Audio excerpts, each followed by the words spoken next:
What's the state of the market? Have you been following along the Jerome Powell indictment by the DOJ? I haven't clicked the video yet, but I've seen it on my feed. What's the gist?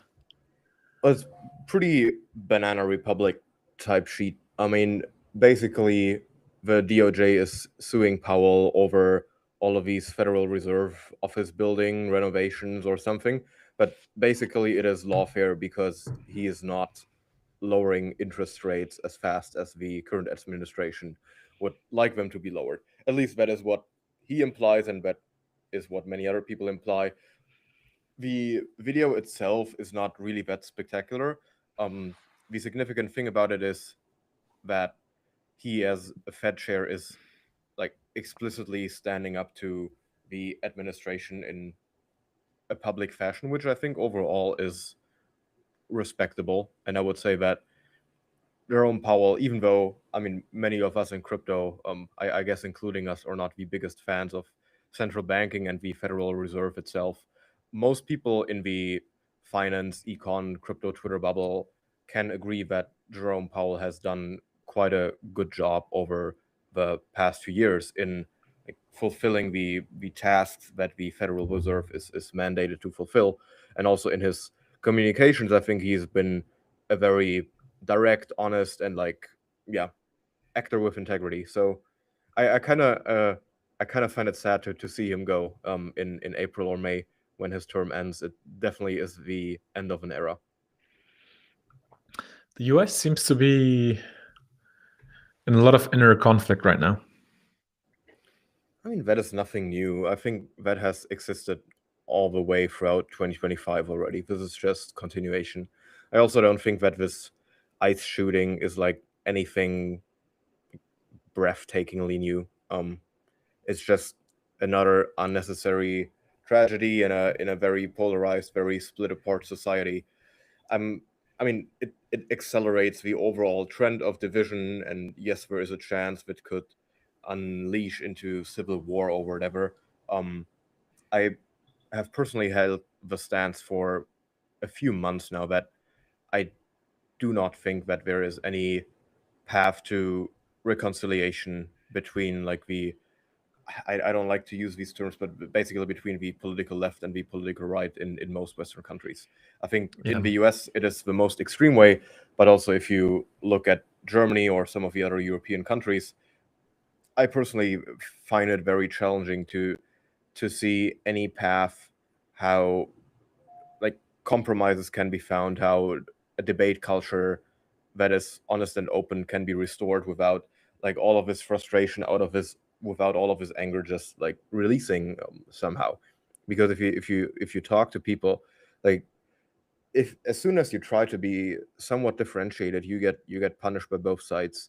The both sides are in a complete bubble of media isolation, a way that things get presented and like torn out of context. I mean, I'm currently on not on like U.S. mainland soil, but in Puerto Rico, and you see it here as well. It's just like all of these discussion you have, or you feel like you're talking to kindergarten child. Like it's nonsensical. Yeah.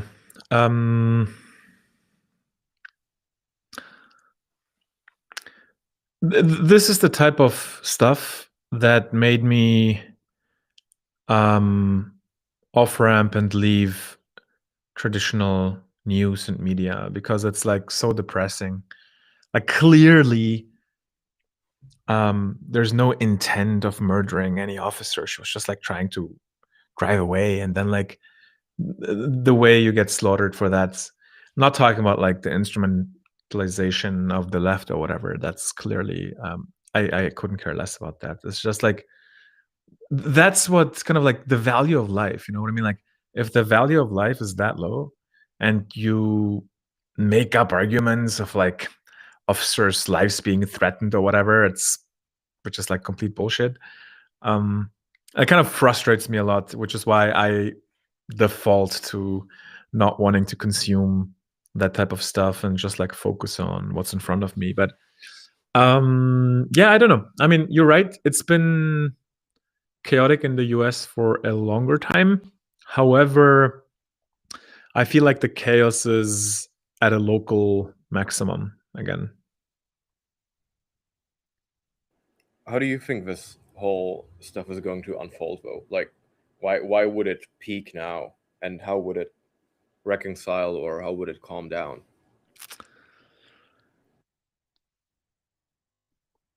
So, my observation is Trump had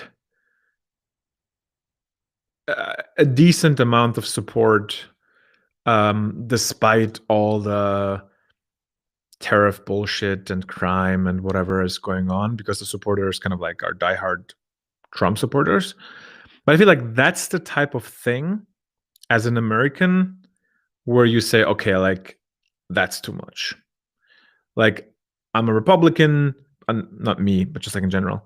You're a Republican, you support Trump, but if that happens, you're like, okay, like I can't stay behind that. And I think it's relevant with regards to midterms.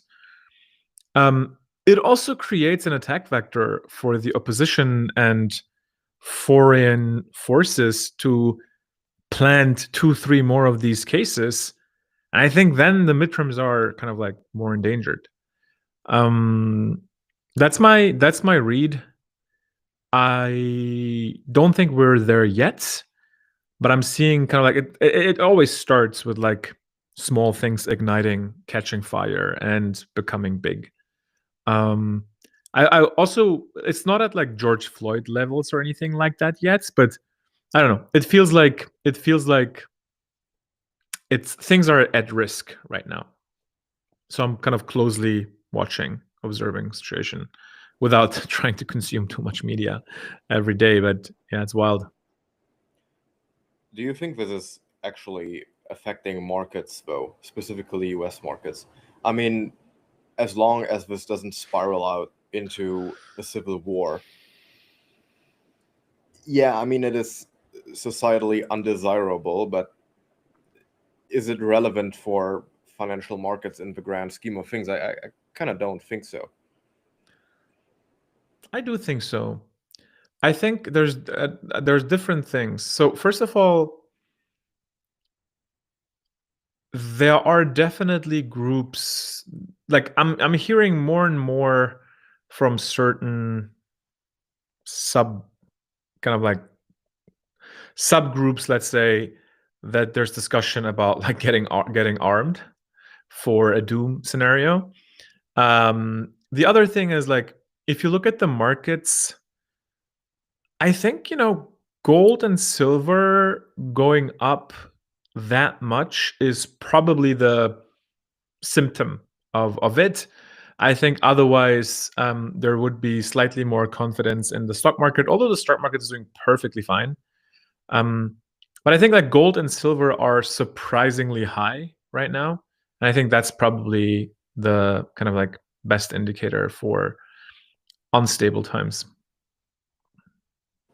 Yeah, the S&P is basically at all-time highs. Nasdaq is very close to all-time highs. Even the German DAX is at all-time highs. The French CAC 40 is also very close to all-time highs. Then Nvidia still a little bit off. Meta still a little bit off. Tesla a little bit off. Google at all-time highs. Microsoft still a little bit off. Robinhood has consolidated since October. MicroStrategy still down in the gutter, but seems like it's somewhat forming a bottom, with gold all-time highs at almost 4,600 an ounce, and silver at $84. I'm not sure if that's an all-time high, but still, yeah, could be an all-time high. I don't know, at least for the last like 20 years or something. So I would say that these are all indicators for rising geopolitical tensions, rising societal tensions, but especially gold and silver are usually more towards the end than the beginning of such a rally, when they go as parabolic as they do. I mean, I'm not a macro expert, I'm not a commodity expert, but I've listened to some people who are much more experienced in that, mostly the guys from 1000X, the Blockworks podcast, which I think always have pretty good market takes. And I mean, they pretty much have one of them has an oil background and like was a commodities trader. And I do think that the reason makes sense. Also, if you saw end of last year, I think it was in Singapore or somewhere in Asia, where people, like retail people, were lining up at physical gold stores to buy gold bars. So I do think that we are still in for more global volatility, but I don't know if the risk reward for going super heavy into commodities is still there. I think it does make sense to have a little bit of exposure. Like, why not? These are assets that are like less politicized in a way and provide a decent hedge. So I do think they have a part in everybody's portfolio.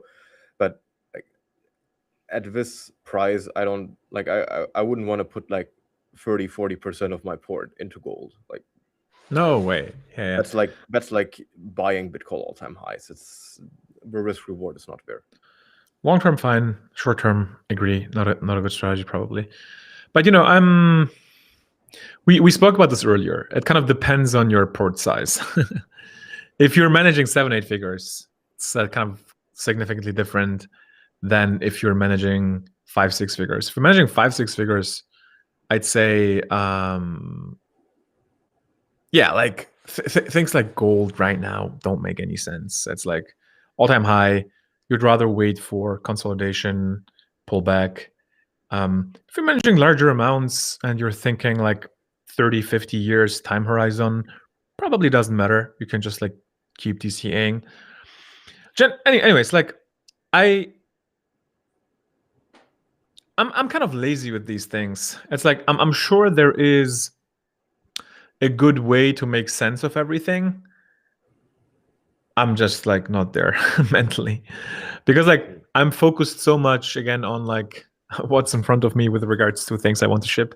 But definitely like very agreeable. Also, you're right. Like everything is all-time high except crypto. So yeah, I think the whole to make the pivot into our crypto predictions, I think the entire becoming millionaire through altcoin trading thesis and behavior is pretty much dead.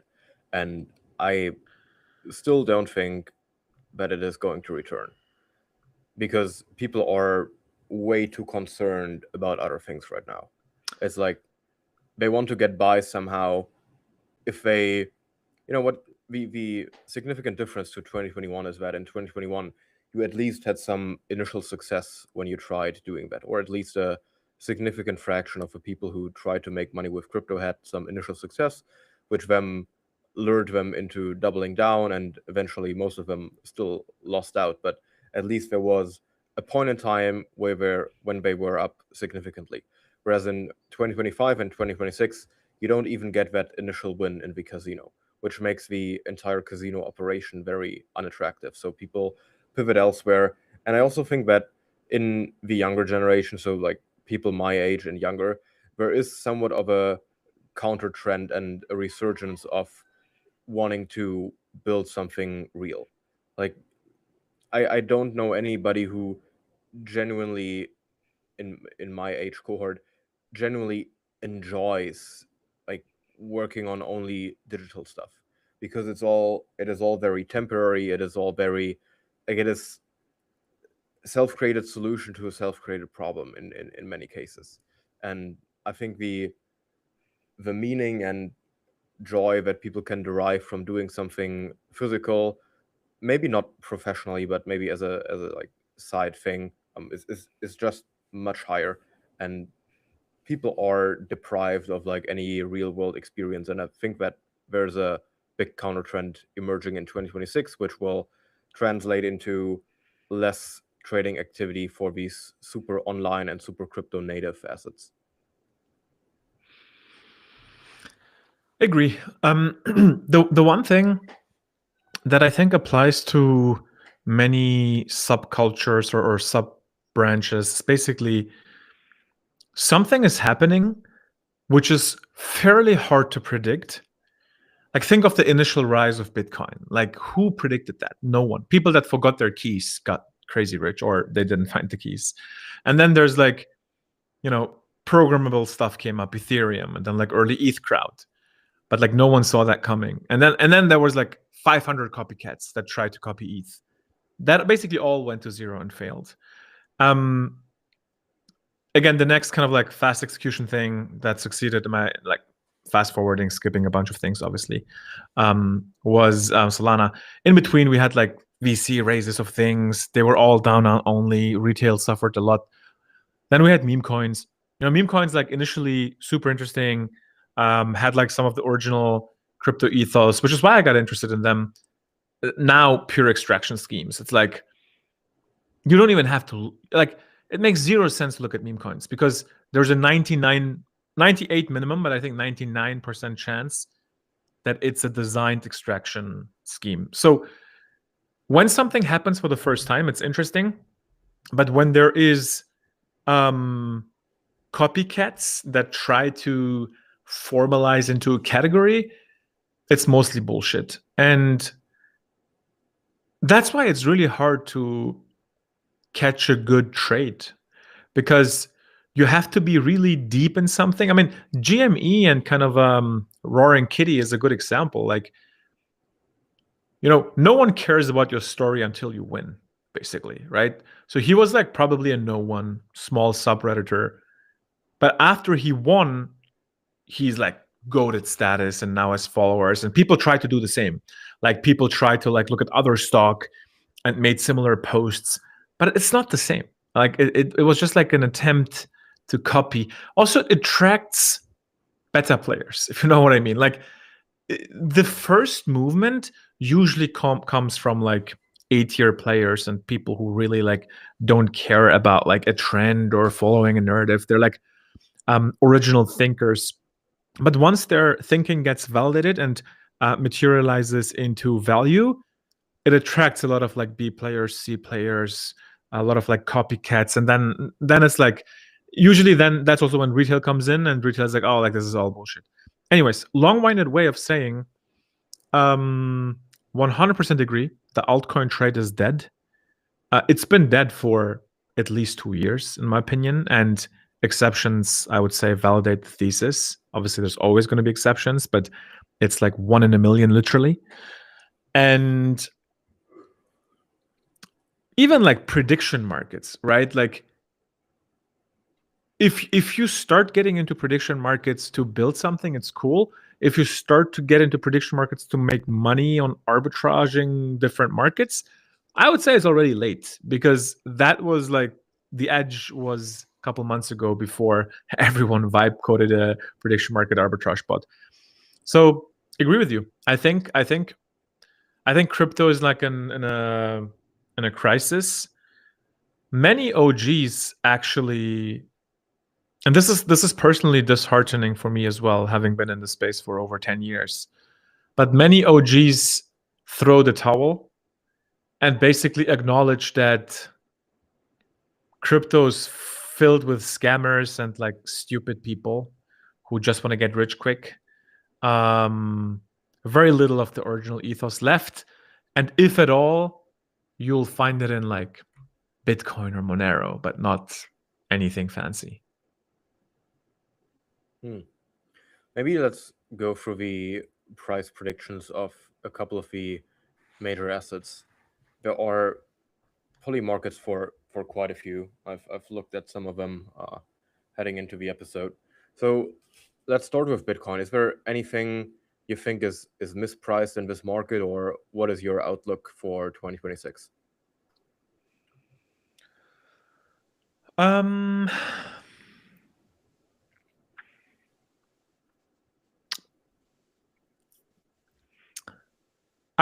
mean, if I were to make a prediction, I would say sideways. I feel like we've gone down a lot. I feel like there's potential to go down a little bit more, Bitcoin wise, 60, 70K max. I don't think we'll see all-time highs in 2026. But at the same time, all of my predictions were wrong. All of the cycle peak indicators were wrong. I have no idea what part in the cycle we are. I definitely know it's the weirdest cycle ever. Everyone acknowledges that. It's also that's why sideways is probably the safest bet. But if I were to pick a price, I'd say 90, 100K probably. For the end of the year, or? I mean, I don't know, but I'd say again, assuming it's gonna go sideways, whether it's at 93K or 102K, I have no idea when, but I feel like things will move sideways within a range of 70 to 95, 100K, and probably start to slowly go up towards the end of the year. Probably consolidation first, and then go up. I think it's much more likely to see, if we see upwards price action in 2026, to see that in the first half peaking into summer rather than the later half of 2026. Because if Why? we look at macro and the midterms coming up, if the Trump administration has any economic ammunition left to shoot, they'll have to shoot it now. The fragility of the US economy relative to the rest of the globe is only increasing. Societal tensions are only increasing. So I think if risk markets, particularly crypto, want to make that one last push higher, they rather make it quickly. So I think, surprisingly, people are still pricing a new all-time high in 2026 at slightly above 40%. Because I think the all-time high was 125 or 126,000 last year. So that is sitting somewhere between 40 and 47%. So between 120 and $130,000. And I would say that's reasonably high. I do think it's kind of nice to see at least some optimism and some faith returning to the crypto markets. It just makes this industry much more bearable than the entire doomerism vibe that we've seen, especially throughout December. I mean, on the downside, if we see a bear market, I think it makes sense for it to bottom somewhere between 65 to 55, 45,000. I personally would be quite surprised if we drop down below 45,000 or 40,000 again. It's just Bitcoin has matured as an asset. Just look at the volatility annualized of 2025 compared to last cycle. I mean, there's quite a bit of difference. If you just look at the chart on a weekly candle basis, it looks quite different, but just the way it is consolidating, then slowly creeping up, consolidating, whereas you had these very crazy blow-off tops and then rapid declines in 2021 and previously. And I mean, Bitcoin is not going back to becoming a retail-driven asset. I mean, retail just doesn't have that money right now. All the cost of living crises are continuing. It's not like people are in the same financial condition as they were in Q1 and Q2 2021, where everybody was bored, locked at home, didn't spend any money on outside activities because we were all locked in, and even got some kind of airdrop money from the government in the US from COVID. And you cannot really recreate these circumstances. I think even if we saw a tariff dividend or something similar that has been talked about last year by the Trump administration, it could definitely alleviate risk assets, but I kind of would be surprised if it led to a similar euphoria and mania as we've seen in 2021. I agree. The other thing why some of these numbers are not as relevant is, for example, if Bitcoin were to dip to 35,000, it would probably be in a matter of a flash crash or something, right? So I don't think that these are levels where it would sustain for multiple months. Famous last words, probably gonna drop 2 months. But no, jokes aside, I think that's why the actual number doesn't matter too much. I think what matters more is whether we are in consolidation or in price discovery, or kind of like expecting a retrace. And the simplest trades are probably the hardest to make because they're the most boring. But this is why, I don't know if you remember, but like this is why I can't wait to have like somewhat verified trading agents that just do that for me.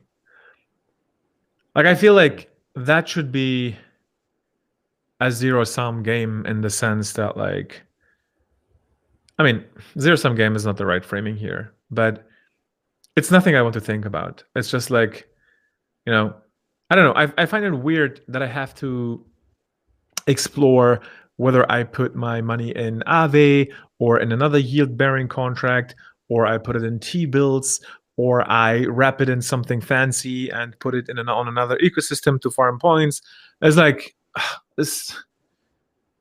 I mean, yes, these have different risk profiles, but at the end of the day, I just want to I mean, risk profile is probably the only thing that matters here.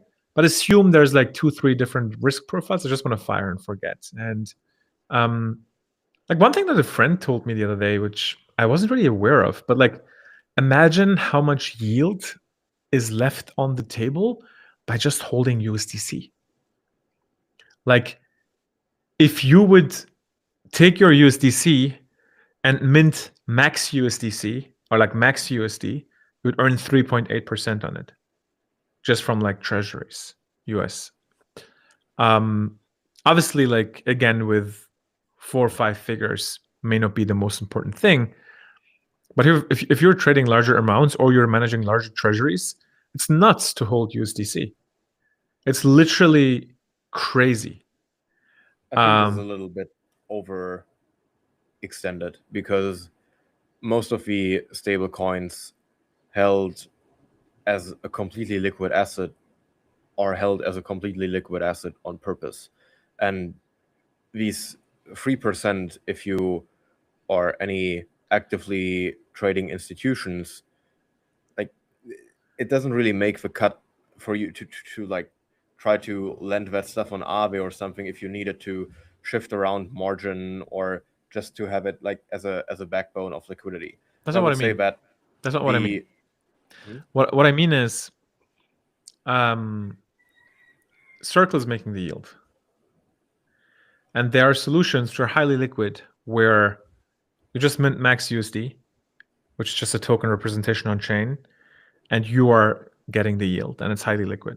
And you can turn back into USDC anytime. It's an API. It takes seconds. So that's what I mean.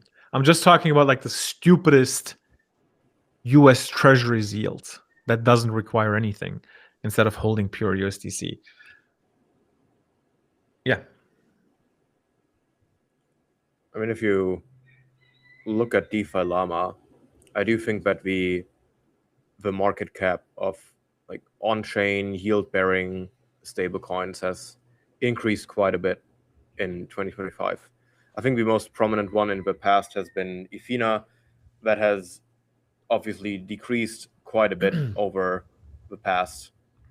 So they peaked right before October 10th, and after that, when a lot of the DeFi looping trades started unraveling, the supply has collapsed by almost half. So there is some reflexivity to it, but I do think that for the entities who care about earning yield on stablecoins, they now have ample opportunity to do so across all types of the risk spectrum. But maybe to come back to some price predictions really quickly, I definitely think that there is more volatility priced into ETH if you look at it compared to the odds for various Bitcoin predictions. I find it interesting that there's more than half chance that ETH is going to revisit below $2,000 in 2026. Do you have an ETH outlook, or how are you positioned that way? Too big to die. Nothing. Won't outperform anything. So I think that ETH BTC will also continue to decline in 2026. 100%. I mean, short term, always hard to tell. 2026, probably. But I think the time where ETH will outperform BTC is over. And yes, there's always going to be like an exception month where ETH outperforms BTC, but I think it will not be significant. I am exposed to ETH and generally like bullish in the grand scheme of things, but it wouldn't be my first pick within crypto these days. No, I agree with the general outlook. I think it is hard to make a high conviction, directionally long bet on ETH asset. I think 2026 will be a good year for ETH ecosystem, with the L1 having scaled, transaction fees being lower, overall less kind of ideology heavy behavior in crypto, and crypto increasingly being recognized as a technology that where it makes sense to use it, just use it, don't overthink it. I also think that RWAs will grow significantly and anything tokenized on chain in 2026, and ETH is still the major hub for that. Of course, not all will flow to ETH. I think Solana will do reasonably well. I also think that Hyperliquid as an ecosystem has the chance to do reasonably well. It might get battle tested a little more this year compared to last year. But overall, I think when it just comes to adoption and people actually using the tech, we are in for a good year. I agree. What's your Solana outlook? A little bit more bullish, nothing significant. I think like these numbers are not really meaningful to me. For me, it's like $200 is roughly the level that Solana needs to maintain. But if it will like go into price discovery, it's like gonna be the 1K, 2K levels and not like 380 or something. So I think like it again, like $200, $100, between 100 and 200, maybe even lower, probably like in consolidation. But as it goes into price discovery, it should be much more. I'm very bullish Solana ecosystem. I think it will translate into price as well. But like the ecosystem is the most active builder ecosystem right now in crypto. I'd like to bet against Solana hitting 2,000 if it makes a new all-time high. Not in 2026, but like the next price discovery period. That's how I think about it, by the way. I don't think about it in like hard dates as in like, oh, it's like December 2026. It's more like Solana's in consolidation, like most coins. And the moment it breaks out and goes into price discovery, like some people chirp that that's happening with Monero right now, it will, yeah, like it will find a new price and then top at some crazy number. Another interesting one is whether stablecoins will hit 500 billion before 2027, which I think is quite highly priced at 43%. So it definitely has an overall bullish outlook. Right now, it's sitting at 300 billion. Do you have any take on this market? Easy 500 billion. That's a clear yes for me. I thank you for sharing this market. I'm happy. I'm gladly buying yes on 44 cents on a dollar. That's free money. I wouldn't say it is free money. I mean, I'm definitely bullish stablecoins, but for the supply to grow by 70-80% within a year, that is still quite ambitious. We definitely have some stuff lined up that could benefit it. Before, I mean, see, this is tricky with fucking prediction markets.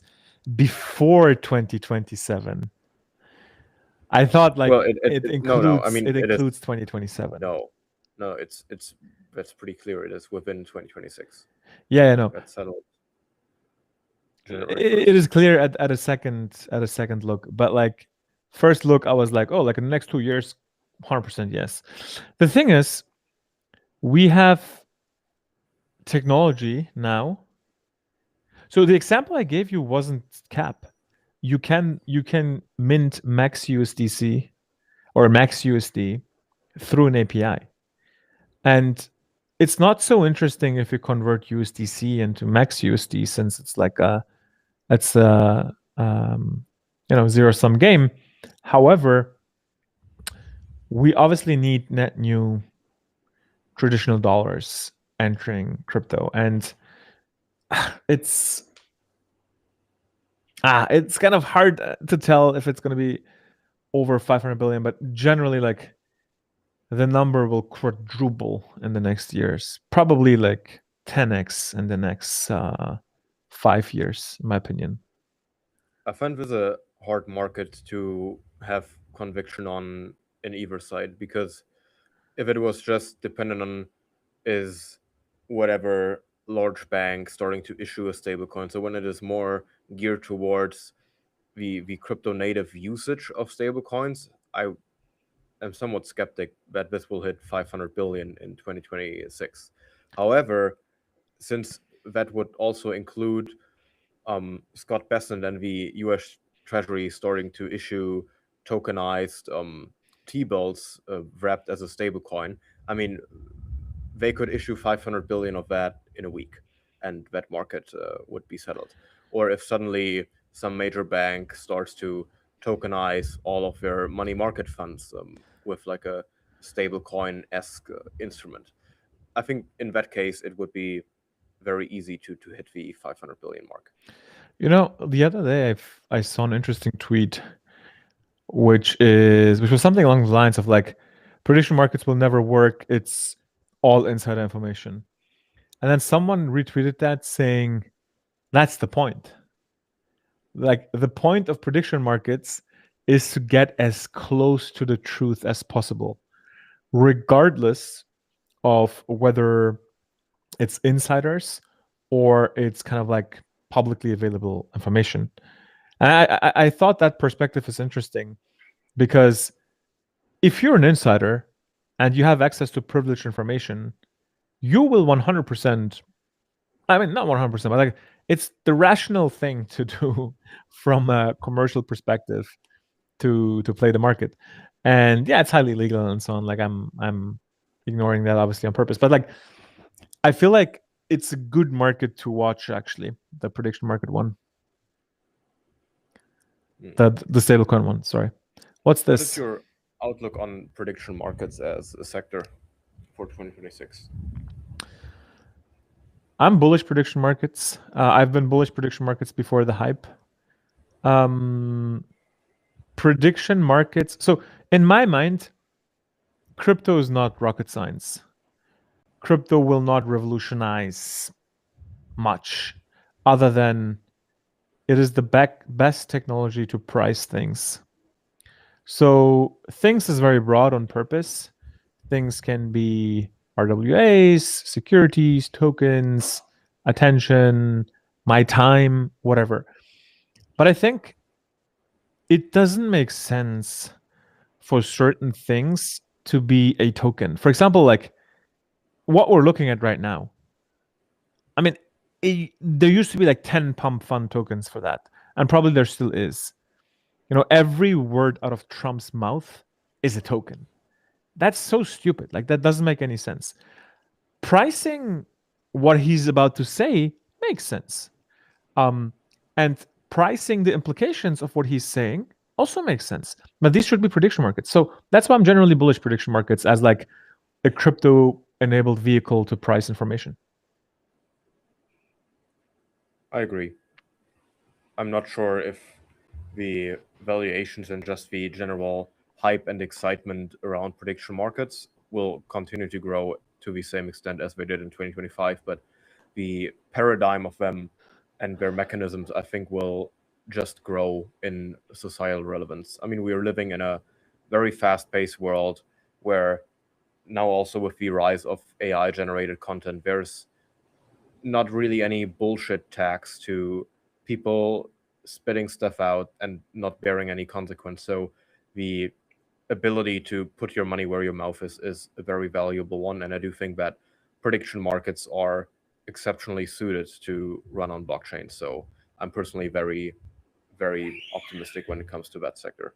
Yeah, it needs to be 24/7 accessible. Again, like, insider information is a feature, not a bug, right? Because like, if you're putting money here, you're gambling anyways. Like, you need to be comfortable with your money going to zero. And at the same time, this will not kill meme coins. Like, you can't make 1000x through a prediction market. If you buy yes at a cent and it resolves to yes, that's 100x, but that's like probably as good as it gets. Well, I do think that they are going to introduce parlays very soon. What is parlays? So it's basically stacking several predictions on top of each other, and they all have to hit in order for you to win. But since you're then, let's say if you're betting on three very, very low probability prediction markets, so you have like 3 markets each individually trading at a cent, and you're buying a parlay on that, it would essentially multiply 1% by 1% by 1%. Who's going to do that? I think that Polymarket should be able to do that. I'm not sure if there are maybe some regulatory implications when it goes from regular prediction markets to parlays. But I'm very certain that there are already some prediction trading terminals out there that offer parlay-like structures. And that is something, if we want to desperately replicate the theoretical upside profile of meme coins, that is something that is certainly going to happen. That's so interesting. So I'm very familiar with parlays from sports betting, and there's like it's been a good chunk of my youth when I was playing football to also like with friends discuss about like their over the weekend bets and parlays and like all the crazy systems they had. Are they going to score more than 2 goals? Are they going to score in the second half? Are they going to win in the first place? Betting on a specific result.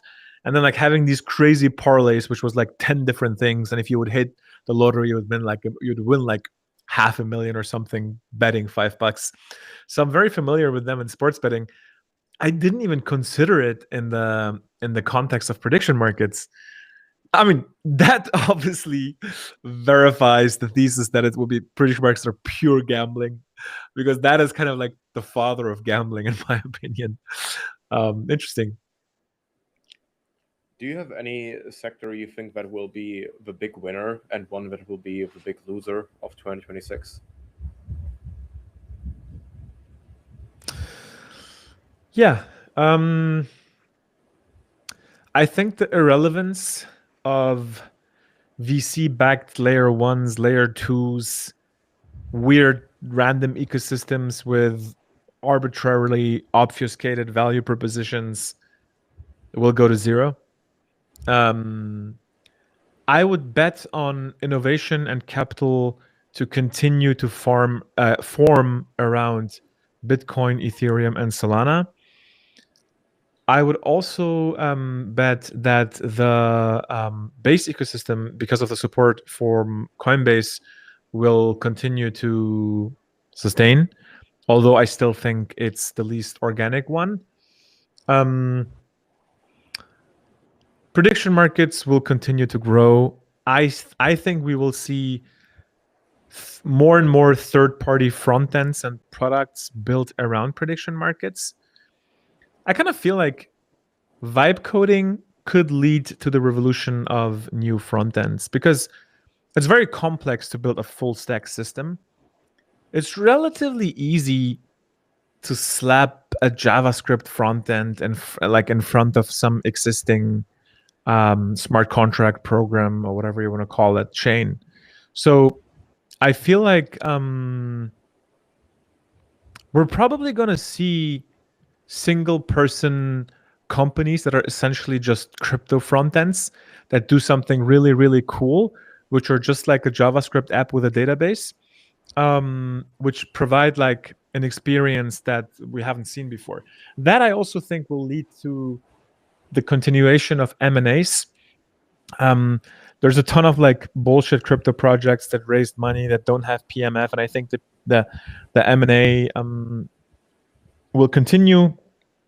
I just think that on the side of M&A, I agree that there's a natural demand for M&A that should grow in crypto, in terms of companies being willing to be acquired or for them it making sense to be acquired.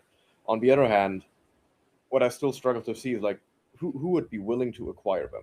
Like essentially the bet you'd have to make is that if most of these things that have zero product market fit, it doesn't make sense to acquire them for their product because like there's nothing there. It doesn't generate revenue. It is probably like a imaginary solution to an imaginary problem. So the only ones that will get acquired successfully is where they have really stellar teams, and also teams that are not just like contractors that could move on a minute after being acquired, but where you can make the thesis, okay, you're sort of acquiring intellectual property by acquiring this company. I think in these cases it makes sense to M&A. So I think there's generally like two types of acquisitions in crypto. One type is, I'm exaggerating now, but you have like a vibe coded app, single person vibe coded app with a ton of traction and the potential of like millions. So you basically just like acqui-hire a very capable AI architect that is continuing to build under your umbrella. And then the other thing that you're right about is you have stellar teams that don't have PMF, but they know how to run a company. You know, they know how to manage engineers. They know how to like ship software. And you are struggling with shipping velocity in the era of AI potentially. So for you, it's actually very lucrative to onboard an external team to take over a certain piece of your stack and kind of like drive it with like higher velocity than your internal team is capable of doing it because of like many different factors, right? Like your internal culture has been around for a while. People have been leaving and retiring. You know, this meme where like, oh, I'm sad to announce that today after 3 years, vesting cliff reached by I think AZ Flynn. That's the like it is so hilarious. Let's invite him. Let's invite him to the show. I really enjoy that guy. I mean, it's just I wasn't even aware that so many people like wrote these I'm leaving, whatever, I'm moving on posts on crypto Twitter. Yeah. And it's just like it is so obvious. It's crazy. I mean, it's obvious, but like some people he retweeted, I know. And I know that they didn't make as much as people think. It's like, yeah, anyways, I don't want to go into specifics, but it's not like everyone got a millionaire because of like their cliff investing being breached. I think just to come back to the topic of major winners for 2026, I think the big winner of 2026 will be the fintech x DeFi convergence, specifically looking at projects like EtherFi and similar ones. Also some centralized exchanges that are successfully integrating DeFi trading applications and all of these things.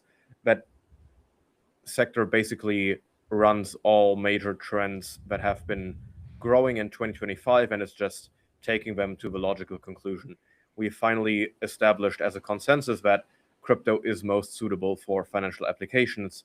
All the talk about using blockchains for supply chain, the whole like DentaCoin bullshit that started in 2017, like we have confirmed that this is completely dead in 2025. The explicit consensus is stablecoins, DeFi, transacting money around, shifting money around. That is the primary use case for crypto. I do think that an emergent use case, or like that is going from emergent to becoming more established and more talked about again, is the whole verifying humanity and like human verification, or also like integrity of AI verification. Basically what WorldCoin and like that whole world chain ecosystem does. I'm not saying that WorldCoin will be the winner or the winning ecosystem of this trend, but I think that use case is going to become much, much more obvious and necessary in 2026 with the rise of AI generated content and just I'm seeing it in my own family. Like everybody who's 50 and older is basically completely illiterate in media right now. They cannot distinguish between AI generated slop and like some genuine information.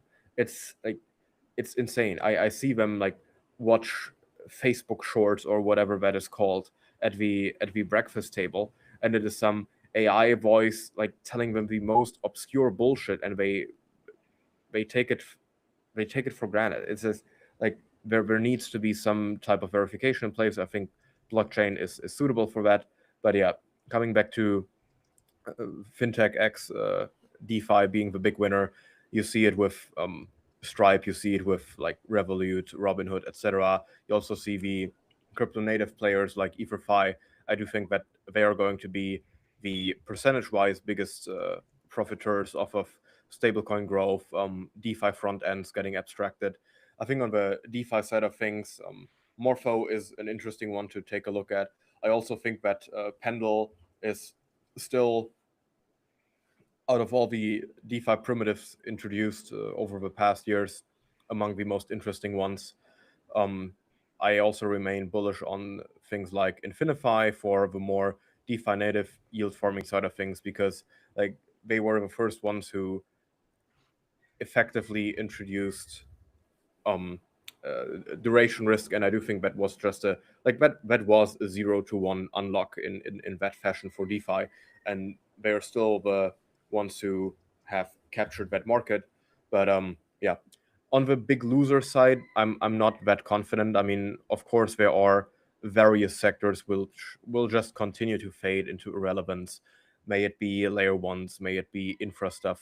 Not necessarily in terms of usage, but just in terms of their valuation and the market starting to agree that there's no reason for these to be valued at a multiple billion-dollar valuation. NFTs, I'm pretty unopinionated about. Meme coins, like, yes, I don't think that there's going to be a mania as in 2024, but just the mere idea of meme coins is not going to die. So on meme coins, it's clear that there needs to be a change. Like I don't think we will see another pump runner go to 1 billion lightly without them criming it. Like meme coins were successful early on because they were very hard to deploy, and they formed kind of genuine communities around it. Since the scammers, ruggers, bundlers, extractors have caught up, especially around something like Pump, it's just like, even if you have a good meme, it's gonna get vamped to death. And PvP culture and so on and so forth. But I think there will be innovation around memes that will potentially ignite them back. And we're already seeing something interesting, which is White Whale, which is basically highly supply controlled professional crypto person executing a meme coin. Honestly, it's very interesting to observe. Yes, there's control probably 80-90% of the supply, but they're doing all the right things around it with regards to treasury management and listing efforts and community management. That is very interesting. The idea that you can catch a 3,000 market cap shitcoin on Pump and it will go to 100 million, I mean, I think is, as of right now, dead. And because of all this like extracting PvP bullshit, I don't give that any high chances. But meme coins will never die. Like even Tolly tweeted, like, what is that may never die. Meme coins will never die. Meme coins will still be the thing that will generate the most returns. It will just look different. It will not be a pump token like it was in 2024. Well, I think one interesting question for this year is going to be where the hyper speculation will move, because the desire, particularly in younger people, to hit 100x, 1000x, whatever high multiple their net worth is still there. I think the whole degen Spartan, you have to hyper gamble your way into wealth in a few years after college, otherwise you'll be stuck in like the wage cucked life for the rest of your life. It is still very much ingrained in the mentality of Generation Z. And I don't think that any of these economic trends that have first led to this way of thinking have turned around or are decreasing. I would say rather the opposite. Like all of that is just like trend following, continuing to increase, not necessarily exponentially, but like there's no mean reversion or 180-degree turnaround in sight. So I do it's want not to be found in altcoins anymore. It is also not to be found in meme coins anymore. Maybe, as we discussed previously, it's going to happen in prediction market parlays. Actually, I have advice. I have investment advice. No, obviously not. But also legal advice, also tax advice. Legal advice. Send me your social security number together with pics of your. No, just kidding. Do you need my credit card details too? Private keys enough. Okay. Like send me your 12-word mnemonic. That's enough. Make sure you create like a Google Drive file and clear text, and the link is public. Enter it into ChatGPT a few times. I have it stored on my camera roll on my phone. I can just like Dude, send it to you via Facebook Messenger. You know what's crazy? The amount of secrets OpenAI and Anthropic have access to in their logs, I am convinced is mind-boggling. Like secrets are things like keys or passwords or strings of text that give you access to certain applications or machines that are not supposed to be public at all. These things are supposed to be stored in environment variables or on, I don't know, hardware keys and you name them. But like one downside of vibe coding is it has access to all of the files, and including your .env environment files. And if you have secrets in there, it sometimes reads them. And I mean, I'm sure there's ways to mitigate it from sending secrets over the wire to their servers, but 0% or like less than 1% of vibe coders have that set up, I'm sure. Anyways, the point I wanted to make is not that. The point I wanted to make is actually I've never felt technology as a trigger and change that much like I'm feeling it with AI right now.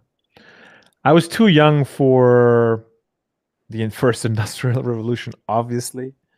I wasn't born.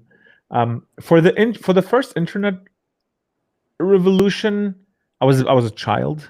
Like I was also too young. I was like starting to use those things.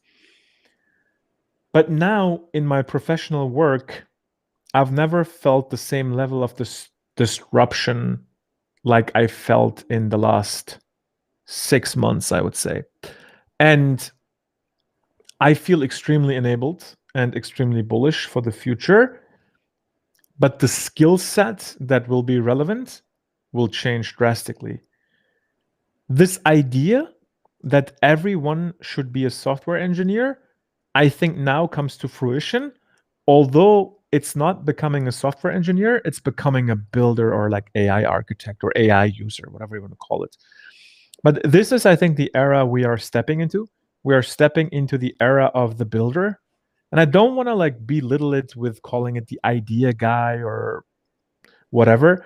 And I also I'm aware that there's a lot of issues that non-engineers today will have a hard time solving, but they will figure it out and the tools will get better. And everyone has, I mean, not everyone, but like most people have engineering friends or online communities that can help them. So long story short, even you, Max, I really think 2026, you should start to vibe code something, but don't do it for like a day or two.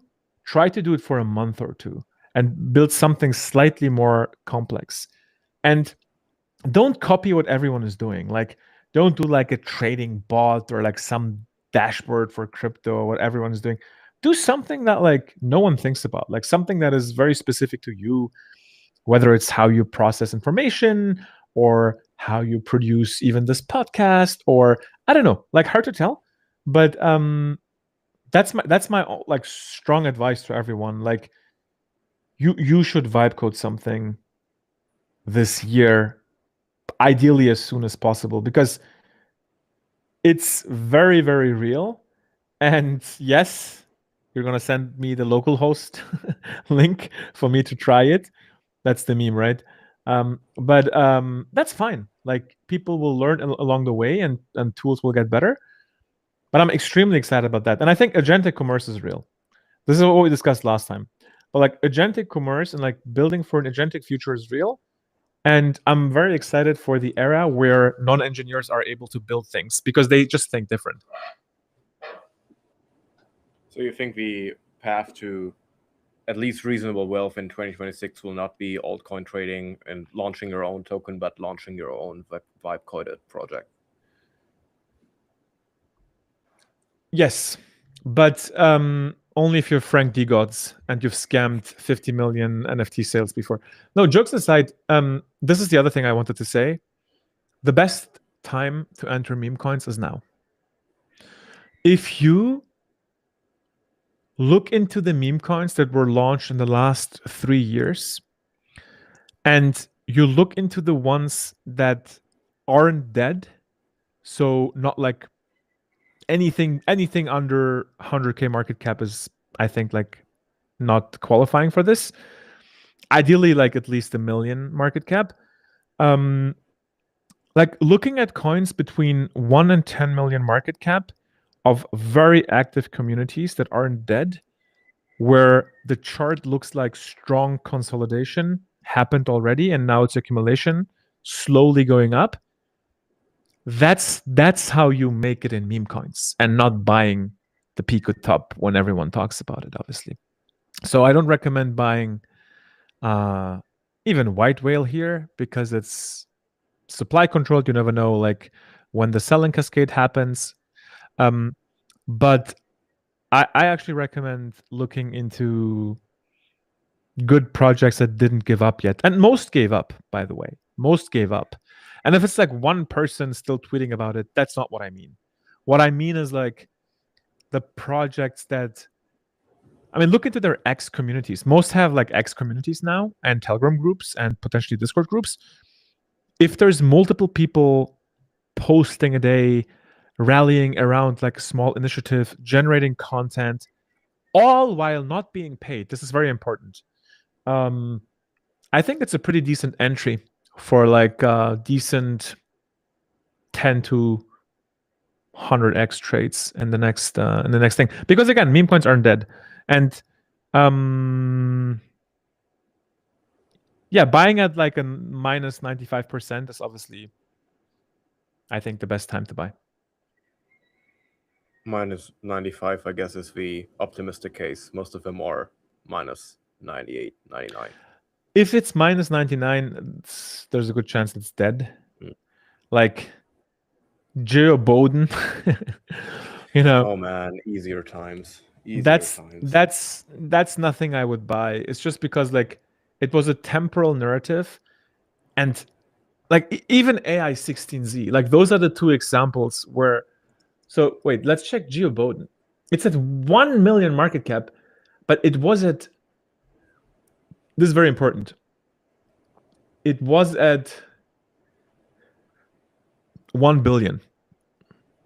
So 1 billion to 1 million is not good. 100 million to 1 million is fine. But 1 billion to 1 million is, I don't even know what to call it. AI16Z is the same.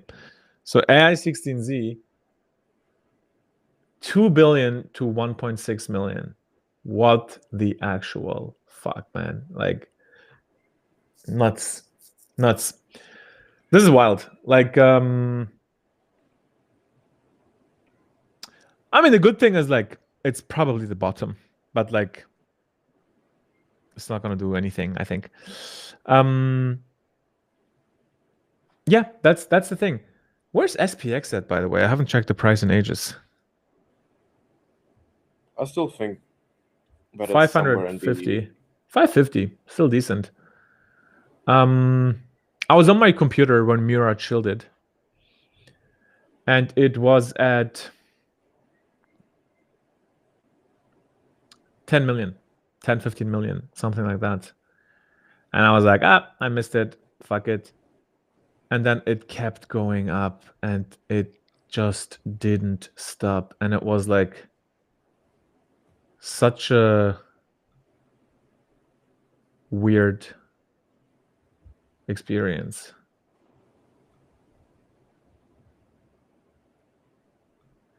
It was such a weird experience. Yeah. But yeah, So I think we've covered quite a few of the predictions. Do you have anything else that is controversial or you'd want to share, or do you think we've ran through the major ones? no, I think we're good. All right. It was great catching up. Likewise. Speak soon. See you.